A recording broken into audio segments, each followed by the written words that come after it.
My dad was a wonderful guy. He was the love of my life.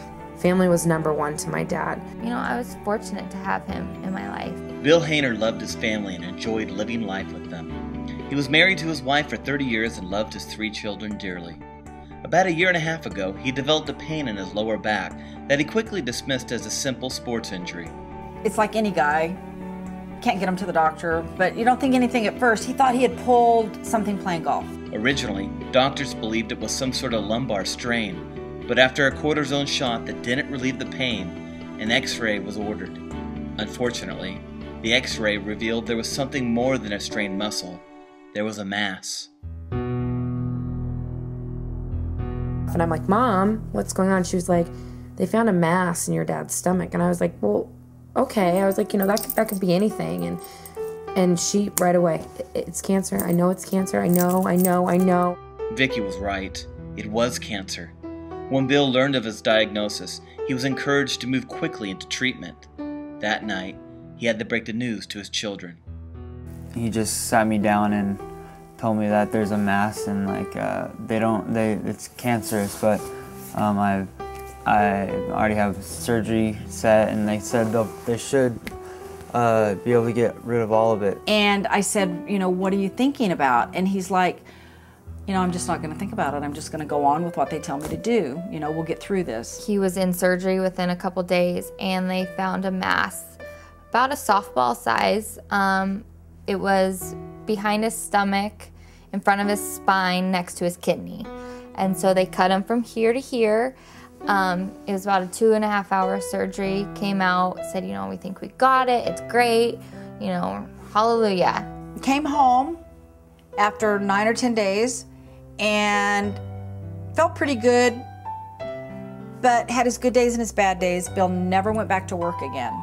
Over the next year, Bill and his family went through several highs and lows as they went in and out of the hospital, battling the cancer that was beginning to spread through his body. He was in the hospital about 15 times during the year, and some of the visits were, well, he was never there less than 3 weeks.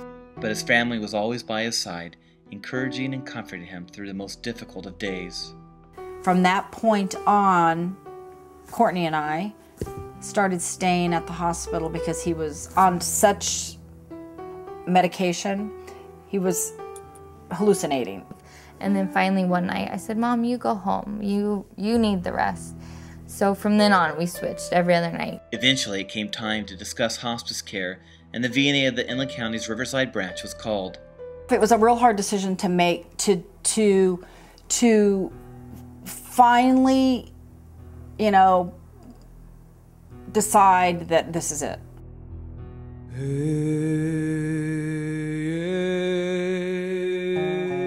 When I met them in the hospital room, the very first impression of Vicki was just awesome. She was just so down to earth. You could see the love and the care that they gave to their father and her husband right from the beginning. Back in the comfort of his own home, the Haner family continued to care for Bill with the assistance of the hospice team.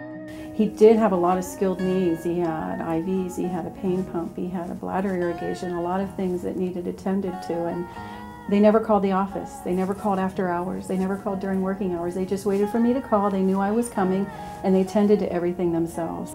My sister was his #1 nurse. She would do pretty much what the nurses did, and so did my sister. And we'd all pitch in, like it was all a teamwork. People ask, like, how could you do that? Like, how could you take care of someone like that? And to me, how could you not?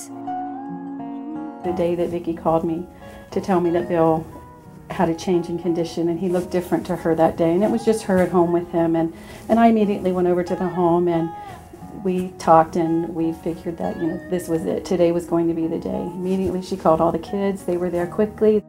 My mom called me at work and she said, you know, it's time to come home. And I mean, I work like 10, 15 minutes from here. And I got in the car and got here, and I just sat down on his bed and I just sobbed, and Kathy just put her hand on my back and she just said, talk to him. He can hear you, just talk to him.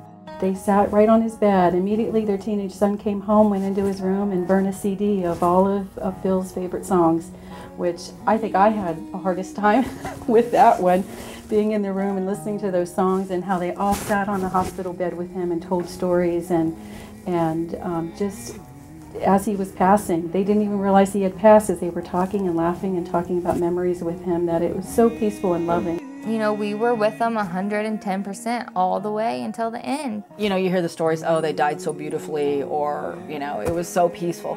But it was just, if you could say it was perfect, I wouldn't have asked for it, you know, to be any better. It was just like he closed his eyes, and that was it.